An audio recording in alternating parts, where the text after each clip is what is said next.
It was going to be an explosive opening, and then it wasn't. Dear Gwith, everyone, welcome back to my sitting room. My name is Diesel, and you are, as always, most welcome. Welcome into my home. I promise we're only slightly haunted. Now you can stare into this door and wonder when the smoky shadow is going to appear. Now I'm going to wonder when the smoky shadow is going to be. Good job, me. Yeah, nicely done. Today we're going to be reviewing a book. I'm late to this party again. I've been late to parties before, Throne of Glass. Not sorry about that. But I'm quite late to this one. I believe it was first published in 2011. But better late than never. Technically. Today we're going to be reviewing Daughter of Smoke and Bone by Laini Taylor. And we might as well just get on with it before the shadow appears. It's not going to appear. So, what's it all about? Well, the opening lines of the description of the book are as follows. Around the world, black handprints are appearing on doorways, scorched there by winged strangers who have cracked through the slit in the sky. In a dark and dusty shop, a devil's supply of human teeth grow dangerously low.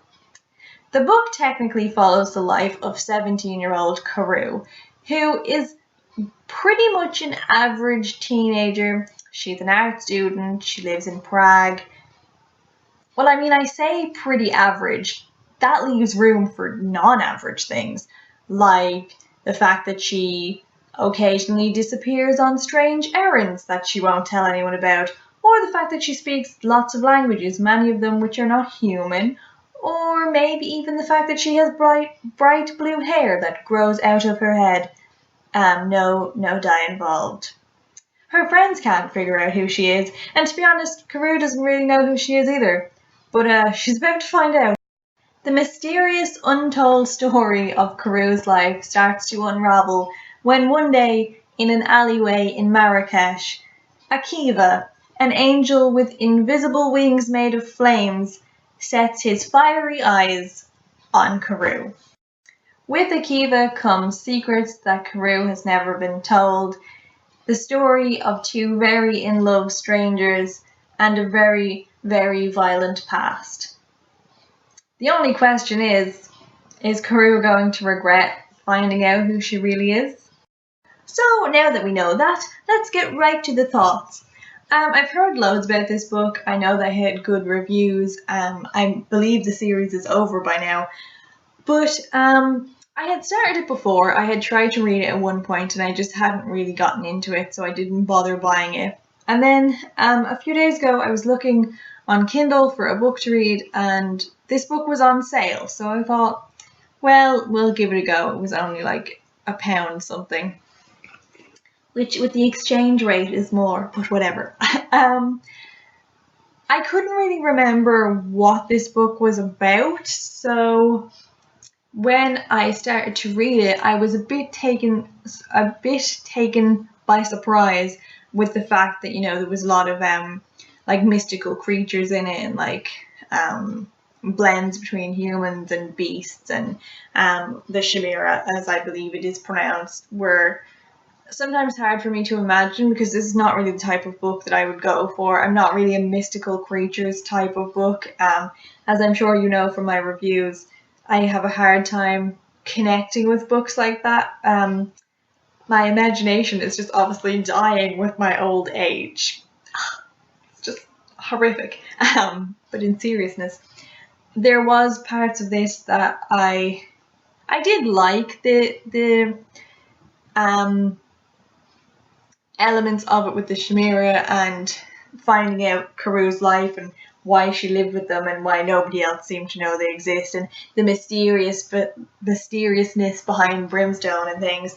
But I don't know, there was something about the book that just wasn't really for me.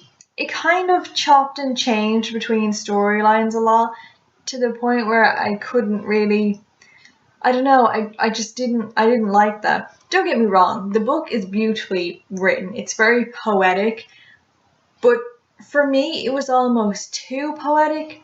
I like books that are written that when you read it, how am I going to explain this now? Oh, see, it's ironic that I need to explain this now. Daughter of Smoke and Bone reads like a book. you can really feel like the poeticness that has gone into it and like the thought behind the sentences. It's all very artistic, which completely throws me off. I spent a lot of time looking at sentence structure and being like, why? There was such a more easier way to say it. The book was almost so poetic that it took away from the story. Also, I was watching Epic Reads there a while ago, and one of the girls mentioned Akiva, and they were like, "Oh, swoon over Akiva." And when I met Akiva, I just didn't like him. I don't know what it was about him. He just, I don't know.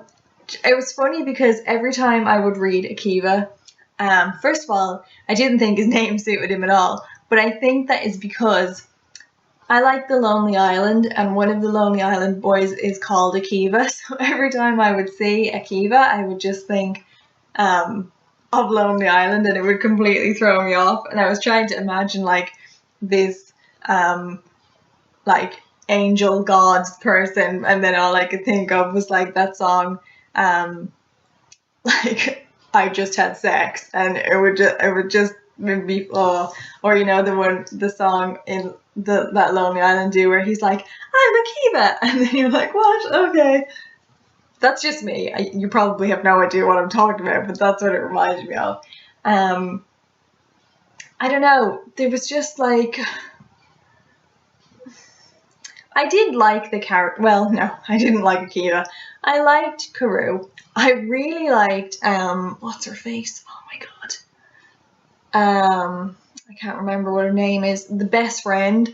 I really liked her. She was funny, and her whole dynamic, and like she had some really good one-liners.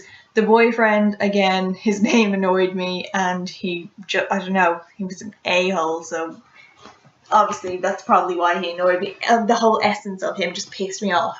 You guys, there's a spider interrupting this broadcast.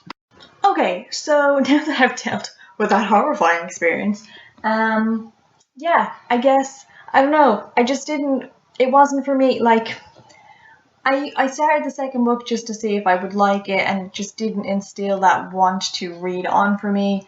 I would read the summary of what happened because I did like Karoo. I would like to know what happened to her, but Akiva just kind of annoyed me, and I don't know. It just wasn't for me. There was something about it. I should have just gone with my instinct and known that I was not going to like it. But sometimes the first few chapters of things might not be that good, and then you'll like it. But I don't know. I didn't like this one.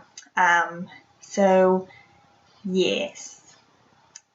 Thank you for listening. I'm sorry that this was not planned out very well, but it got interrupted by a scary arachnoid. So what can you expect?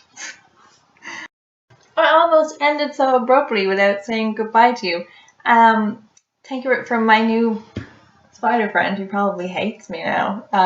Thank you very much for coming. Grab Magas for coming. If you read this book, it's been out so long, you probably all finished the series. Please let me know what you thought about it. Am I the only one? Is just my imagination just dead? Just gone, suddenly. It's okay. And until next time, Shalom.